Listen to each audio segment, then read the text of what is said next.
Esta tarde nuestro espacio se renueva porque el arte es inagotable y siempre nos ofrece nuevas miradas. Hoy nos adentramos en la obra como territorio vivo, un espacio donde la creación la transforma en legado vivo y la sensibilidad en diálogo de generaciones. Aquí las voces de los artistas y de quienes los estudian se entrelazan para mostrarnos que el arte no es solo contemplación, sino también pensamiento, emoción y compromiso. En estos 27 minutos seguimos descubriendo cómo la cultura se abre como un universo plural que nos convoca a todos. Yo soy Hanler Paredes, bienvenidos nuevamente a Mirada de Artista.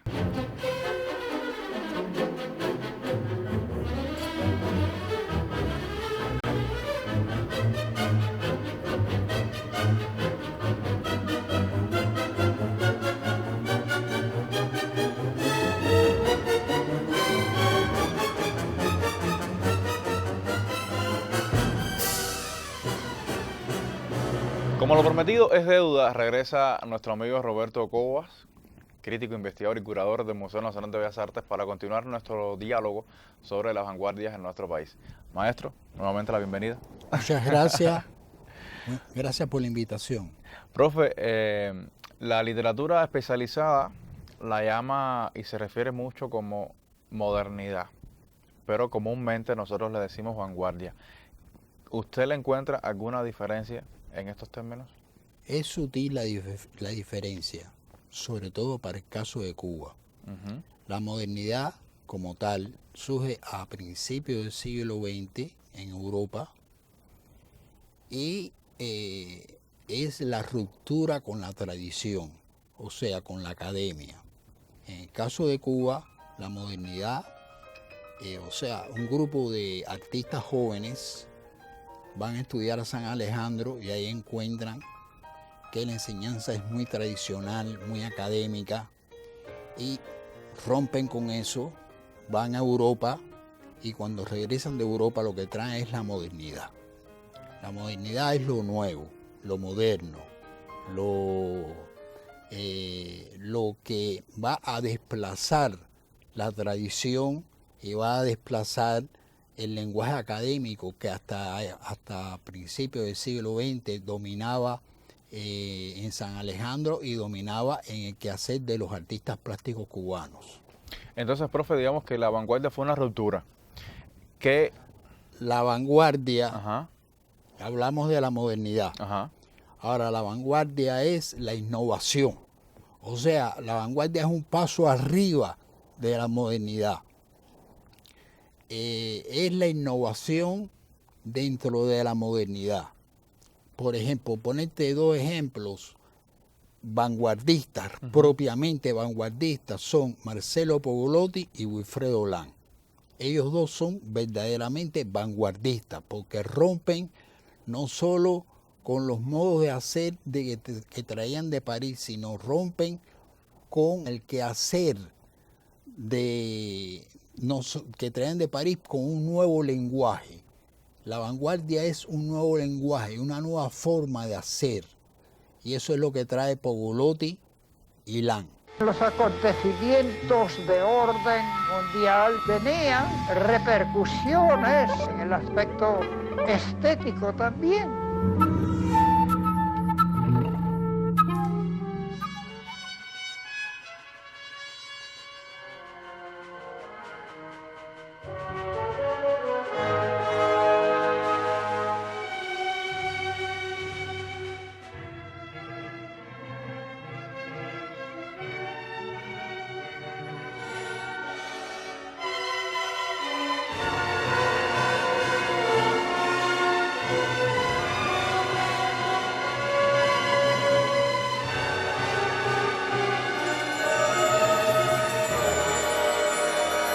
Yo buscaba algo que el futurismo no podía darme, y es la dureza.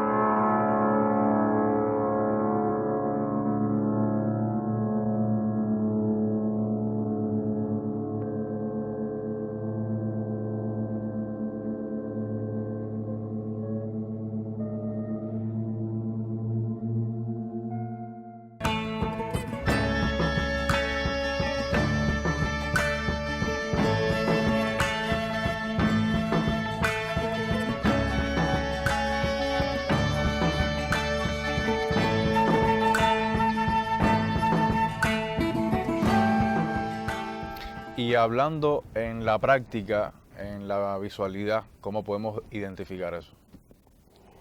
Es complejo porque realmente a lo moderno, te hablo de lo moderno desde el punto de vista histórico, lo moderno de los años 20 y 30, se le ha llamado vanguardia.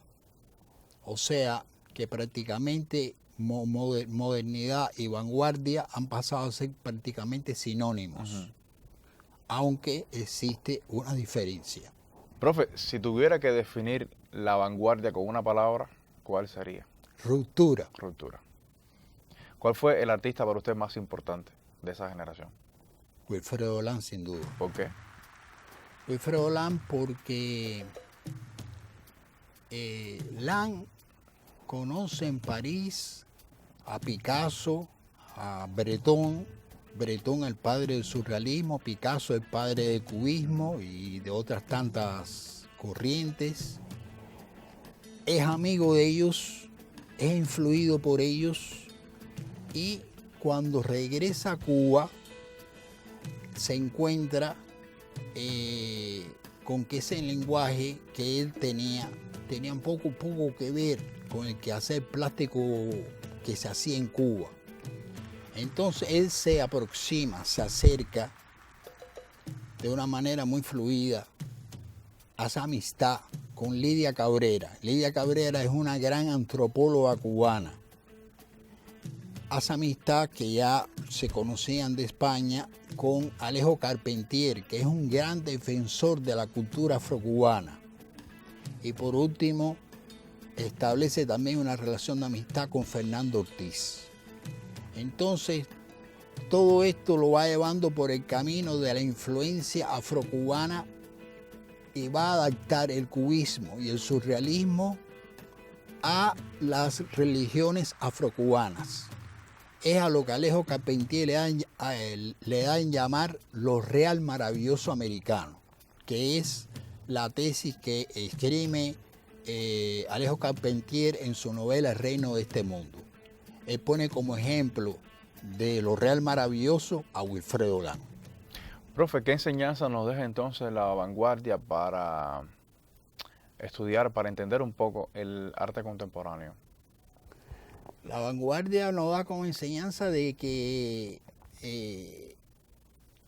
cada periodo histórico va a traer una vanguardia. Los años 50 con la abstracción es una vanguardia. O sea, la llamada escuela de La Habana, que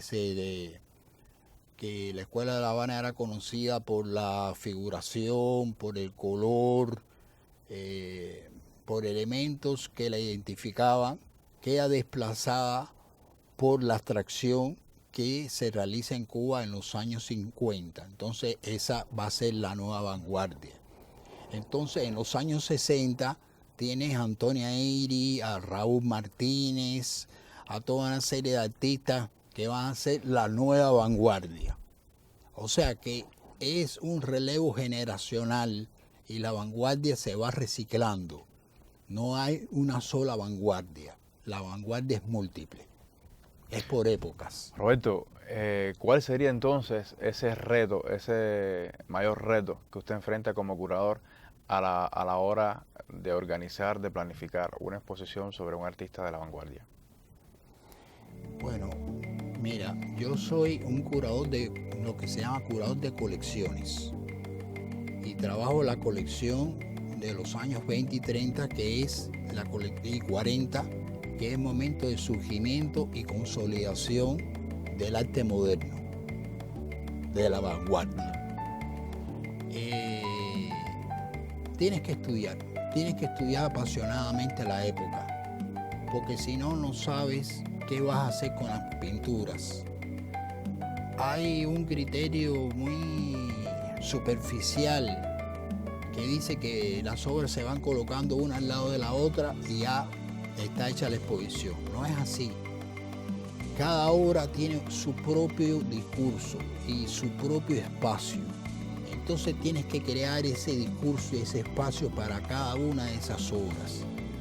Entonces tienes que ver el caso de artistas como Marcello Pogolotti, que tiene todo un discurso.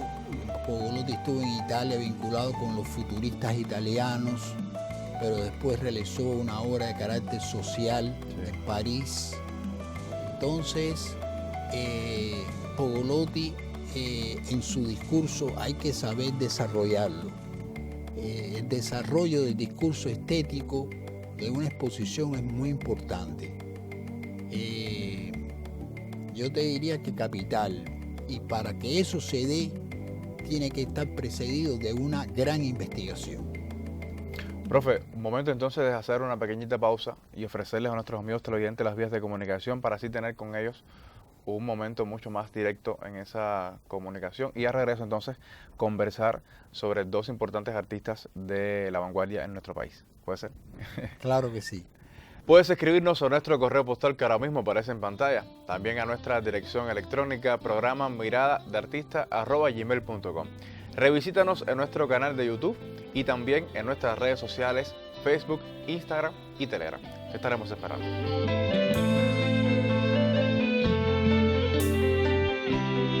Seguimos conversando con el profesor Roberto Cobas, historiador y curador del Museo Nacional de Bellas Artes. Profe, antes de la pausa, conversábamos sobre algunas de las exposiciones y los retos que usted como curador ha tenido que enfrentar para organizar exposiciones dedicadas a la vanguardia.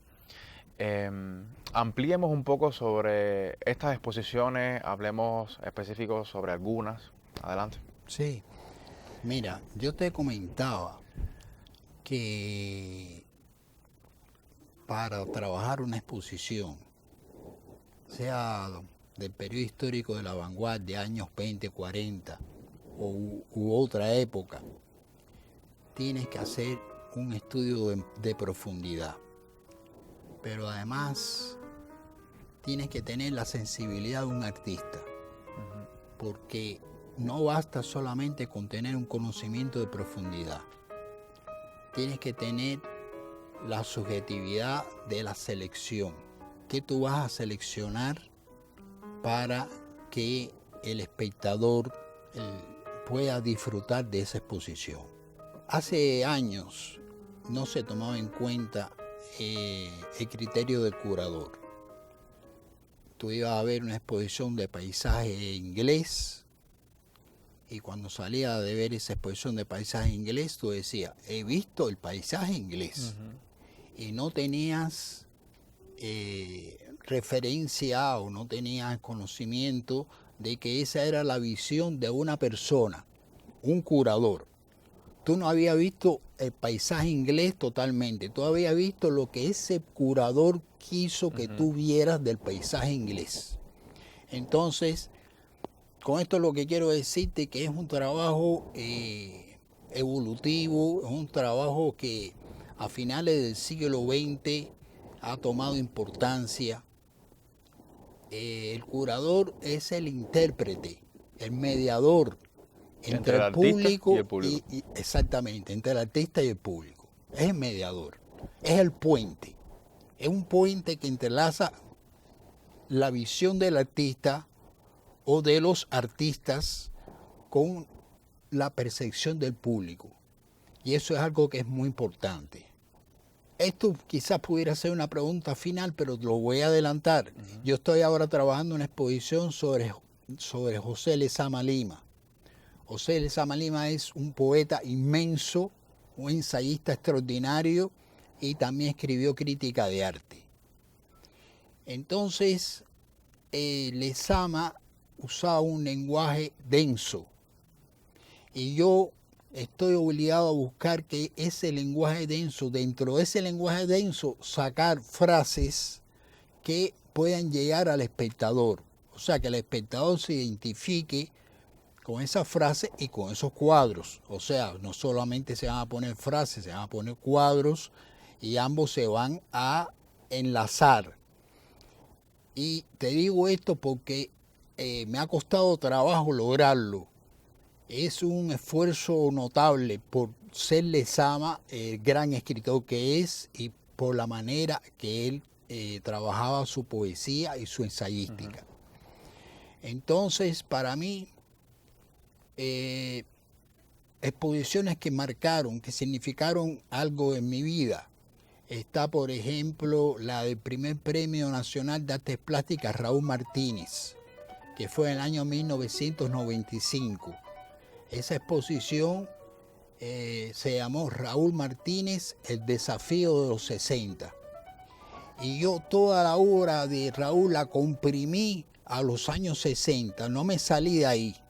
Y la exposición, la verdad que fue un éxito, porque Raúl realmente irradia y capta muy bien todos los aspectos esenciales de la época, de los años 60.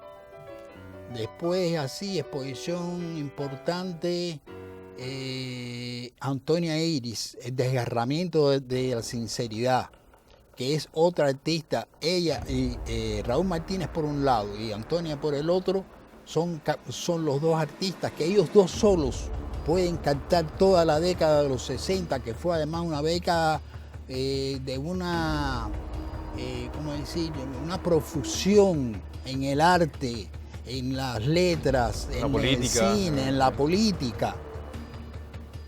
Todo eso es captado por estos dos artistas, tanto por Raúl Martínez como por Antonio. Y tuve el privilegio de trabajar en esas dos exposiciones. Otras exposiciones así que para mí han sido significativas, la de Marcelo Pogolotti, muy importante, porque Marcelo Pogolotti es importante porque no solo por su estética, sino por la ética, porque él capta la sociedad de su momento histórico y lo transpone a su pintura. Y entonces al transponerlo a su pintura, él nos da a los artistas de la actualidad, a los artistas contemporáneos, nos da una lección de moral, de moralidad, de cómo un arte puede ser de avanzada y al mismo tiempo ser un arte cívico, culturalmente social, como es el arte de Marcelo Pogolotti. ¿Qué otra exposición te pudiera decir? Mira, una exposición de la cual nunca se habla. En el 2008 se hizo una exposición en el Museo de Bellas Artes de Montreal. Esa ha sido la exposición más grande que se ha hecho nunca en la vida de artes plásticas en ningún lugar del mundo. Porque se habla de la exposición del MoMA del 44, pero la exposición del 2008 en el Museo de Arte Moderno de Montreal no se habla, y es una exposición, fue una exposición extraordinaria. Y en esa exposición, curiosamente, el héroe de esa exposición fue Marcelo Pogolotti. Se exhibió una sala para Lang y una sala para Marcelo Pogolotti. Y sin embargo, el público hacia donde irradiaba era hacia la obra de Pogolotti. Es un dato interesante, porque la obra social de Pogolotti te llega.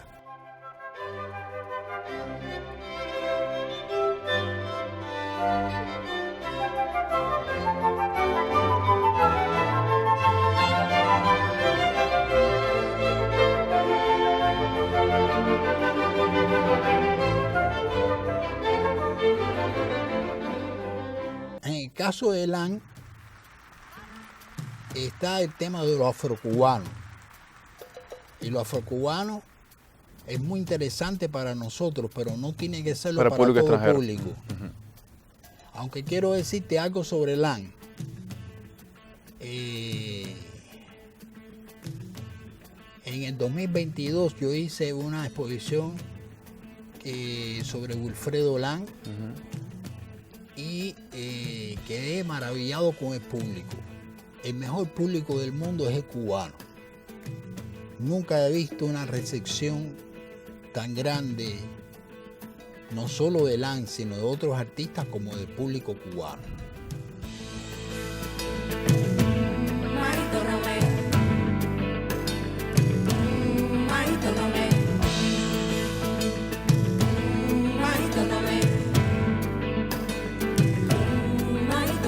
Ella tipo ya tambo maíz, no me batambo mahito no me. Asoñilla batambo mahito no me. Ella tipo ya tambo mahito no me. Mahito no me. Mahito no me. Mahito no me. Y ahora una recepción similar es la que está teniendo la exposición de Wilfredo Lang en el Museo de Arte Moderno de Nueva York, donde está asistiendo muchísimo público.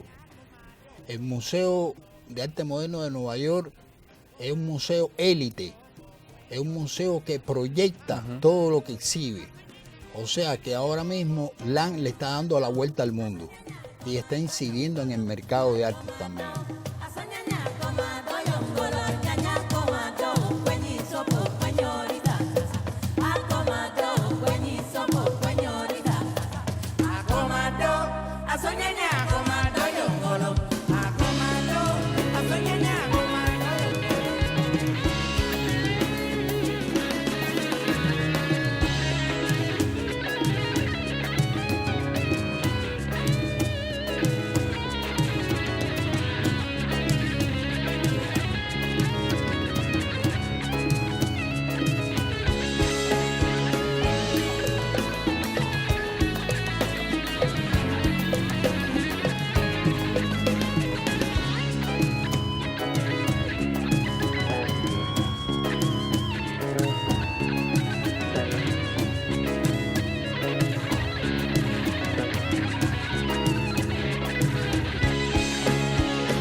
Profe, hablemos entonces un poquito más sobre Antonia Eiris, qué lo acercó a su obra y qué la distingue dentro de la vanguardia. Tengo que hacerte la diferencia de que existe la vanguardia histórica de los años 20, 30, 40 y existe una vanguardia que ya no se le llama vanguardia en sí mismo, que es la obra de grandes artistas como Raúl Martínez, Ángel Acosta León, que fueron novedosos en su época. Servando Cabrera Moreno, que fueron novedosos y que fueron artistas extraordinarios.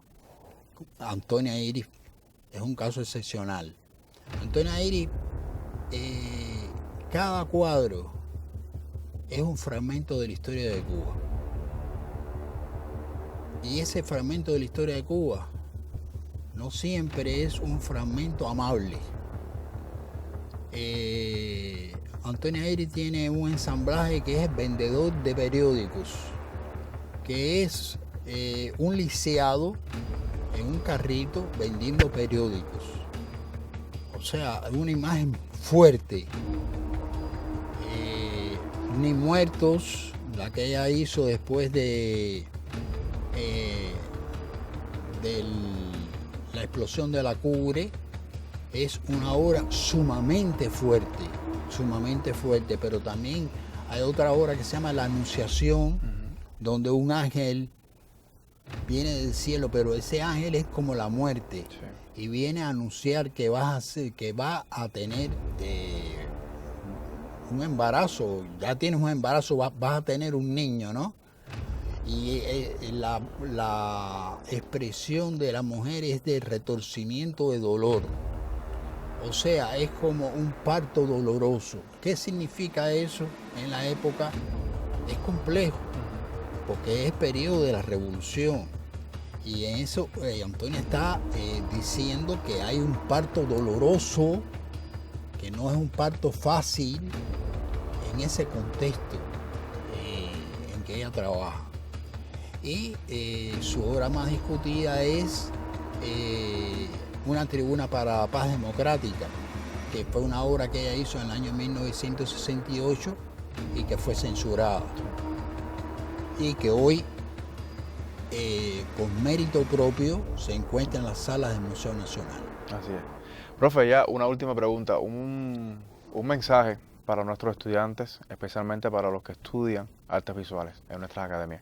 Que asistan al Museo Nacional de Bellas Artes, que no se conformen con ver imágenes de alta definición en las aulas de su universidad o de su escuela, que asistan al Museo Nacional, que aprendan arte viendo las obras originales. Solamente viendo las obras originales se puede aprender lo que es el arte cubano y en general el arte universal. Así que mi recomendación es que se asista al Museo Nacional y que se estudie las obras en el lugar donde corresponde. Así mismo. Hace unos años nosotros tuvimos la experiencia con la doctora Hortensia Peramo, hicimos un recorrido por todo el Museo Nacional de Bellas Artes. Ya. Y fue una experiencia increíble que yo disfruté muchísimo y seguro que Qué nuestros bien. amigos también. Bueno, profe, yo le agradezco muchísimo el que haya aceptado nuestra invitación para adentrarnos un poco más y profundo en el tema de las vanguardias y la modernidad en las artes visuales en nuestro país. Hemos aprendido muchísimo y también nuestro equipo, me imagino que también. La invitación está hecha porque como siempre nos quedan cosas pendientes, así que nos volveremos a encontrar en uno de estos próximos jueves y ya usted sabe, aquí nuevamente. Pues encantado, será un placer. El placer será nuestro. Usted, amigos, nos reencontraremos la próxima semana para juntos seguir dialogando de arte y cultura en una nueva mirada de artista. Soy Hanley Paredes y te estaré esperando. Chao.